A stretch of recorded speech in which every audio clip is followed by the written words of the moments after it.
ఓం శ్రీ గురుభ్యో నమ. అందరికీ నమస్కారం అండి.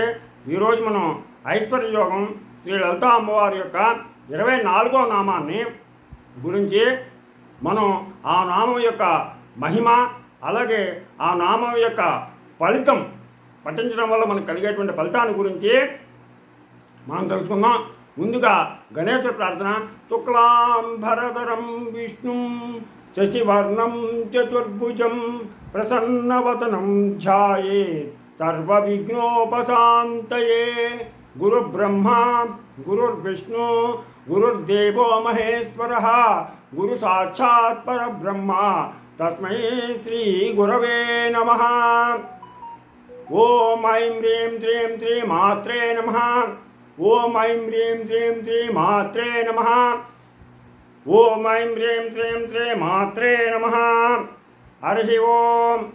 ఈరోజు మనం అమ్మవారి యొక్క ఐశ్వర్య యోగం, అమ్మవారి యొక్క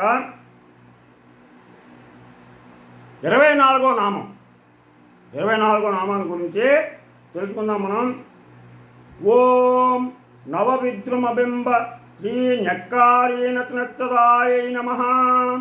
ఓం నవవిద్రుమబింబ శ్రీ న్యక్కారీతనత్తదాయ నమః. ఓం నవవిద్రుమబింబ శ్రీ న్యక్కారీతనత్తదాయై నమః. ఓం ఐం హ్రీం శ్రీం ఓం నవవిద్రుమబింబ శ్రీ న్యక్కారీనత్తదాయై నమః. ఓం ఐం హ్రీం శ్రీం ఓం నవవిద్రుమబింబ శ్రీ న్యక్కారీనత్తదాయై నమః. ఇది లలితా సహస్రనామంలోనట్టు 24వ మహామంత్రం. 24 మహామంత్రం.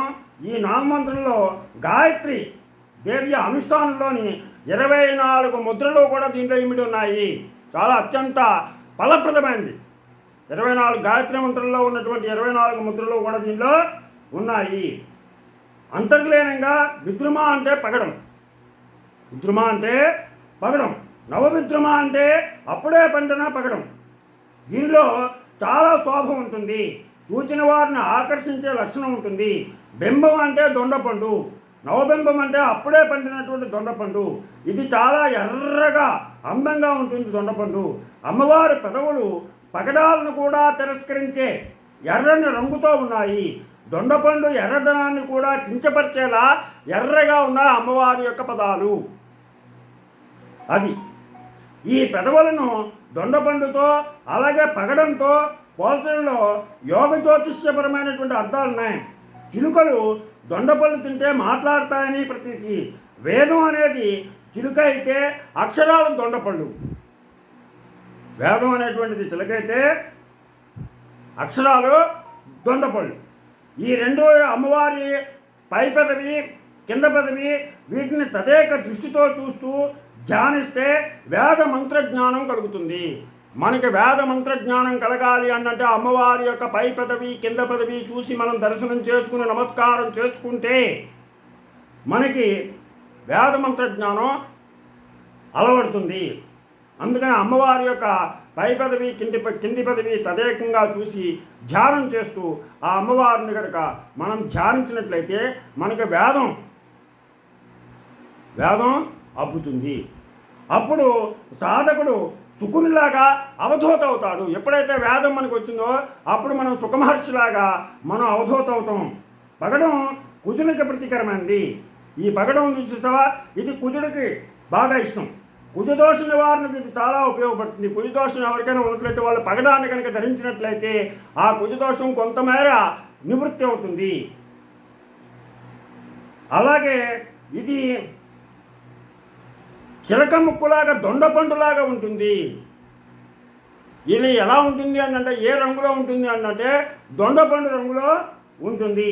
ఈ మంత్రాన్ని పఠించడం వల్ల కలిగేటువంటి ఫలితం ఏంటంటే కుజదోష నివారణకు ఓం నవవిద్రుమ బింబ శ్రీ న్యక్కారీనత్తదాయై నమః అనేటువంటి ఈ మంత్రాన్ని 1 సంవత్సర కాలం పాటు రోజుకి 25 సార్లు జపిస్తే పెళ్లి జరగడం ఆలస్యమైనప్పుడు ఈ మంత్రం చాలా ఉపయోగపడుతుంది.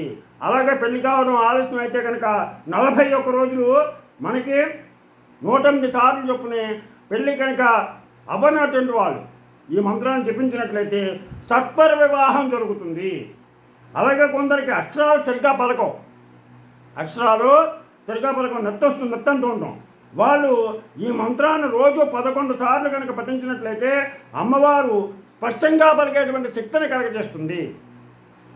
కొంతమంది స్పష్టంగా పలకరు, నత్తిగా పలుకుతుంటారు. అటువంటి వాళ్ళు కనుక రోజు 11 సార్లు కనుక ఈ మంత్రాన్ని జపించినట్లయితే వాళ్ళు స్పష్టంగా పలికేటువంటి శక్తిని ఆ అమ్మవారు, ఆ లలితా పరాభట్టారిక అమ్మవారు మనకి ప్రసాదిస్తుంది. అందుకని ఈ 24వ నామం అత్యంత ఫలప్రదమైనది. అందుకని ప్రతి ఒక్కరూ కూడా ప్రతిరోజు కూడా ఇందులో ఉన్నటువంటి నామాలు 230 కూడా చాలా పవిత్రమైనవి. కాకపోతే ఏంటంటే ఒక్కొక్క నామం పఠిస్తే ఏ విధమైనటువంటి అత్యంత ప్రాధాన్యత, అత్యంత ప్రయోజనం, అత్యంత ఉపయోగం మనకు కలుగుతుందో, అందుకని ఆ నామ ప్రాధాన్యతని, ఆ నామం యొక్క మహిమని, ఆ లలితా పరాభట్టారిక అమ్మవారి యొక్క నామ మహిమని, మాధుర్యాన్ని మనం తెలుసుకోవడం కోసం మీకు ఈ ఒక్కొక్క నామాన్ని చదివి మీకు తెలియజేస్తున్నాను. మీరు అందరూ కూడా ప్రతిరోజు వీలైన సార్లు ప్రతి నామాన్ని కూడా పఠిస్తారని, ఆ అమ్మవారి కృపకు పాత్రలు అవుతారని ఆశిస్తూ, మీకు నా ఛానల్ కనుక నచ్చినట్లయితే సబ్స్క్రైబ్ చేయండి, అలాగే లైక్ చేయమని కోరుతూ మీ రాబాక వెంకట ప్రభాకర్.